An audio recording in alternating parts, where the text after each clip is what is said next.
अच्छा, ये बहुत ज़्यादा मेरे पास डिमांड आ रही थी कि 3 हरफी अल्फाज हमें बेसिक से सिखाएं। अब जिन बच्चों को बिल्कुल भी रीडिंग नहीं आती, आप उनको रीडिंग यहाँ से मेरे साथ साथ करवाना शुरू करें तो इंशाल्लाह इनको बहुत जल्दी वर्ड्स पढ़ने आ जाएंगे। हम ये 3 हरफी पढ़ रहे हैं, पहला हर, दूसरा ये है 1 2, और जो भी लास्ट में हम ऐड करेंगे वो थर्ड होगा। तो अब हम ये स्टार्ट करते हैं। अलिफ मत आ की क्या साउंड होती है? आ आ आ। आ के साथ हमने क्या मिलाया है? ट। आट आट। साथ साथ आप बच्चे को बताते रहे, शरारती हरूफ है आ, ये अपने आगे किसी को नहीं मिलने देगा, तो सारे वर्ड्स अकेले अकेले आएंगे। अब ट के साथ हमने, अब इसको यहीं पे साथ इसको बताएं कि ट की आधी शक्ल क्या होती है, ऐसे करके ट की आधी शक्ल होती है, और बढ़िए इसके साथ आ जाएगा आ टा एटे आटे।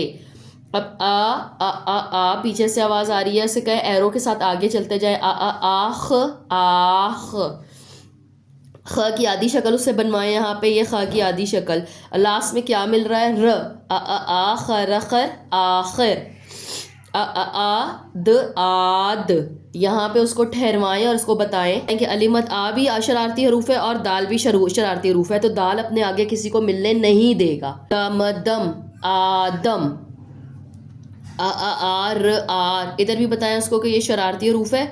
र के आगे जो भी हम वर्ड मिलाएंगे सेपरेट रहेगा। र के आगे जो भी हम वर्ड मिलाएंगे उसे सेपरेट रहेगा, अलग रहेगा। आ रा आ रा। र आर। रा इरी आरी। रा एरे आरे। आरा आरी आरे। अब अगला हमने हर्फ क्या मिलाया है? ड़।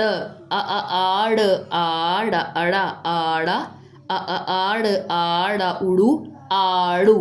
ये हमने आज 3 हरफी अल्फाज जो हैं वो उसको रीड किया है।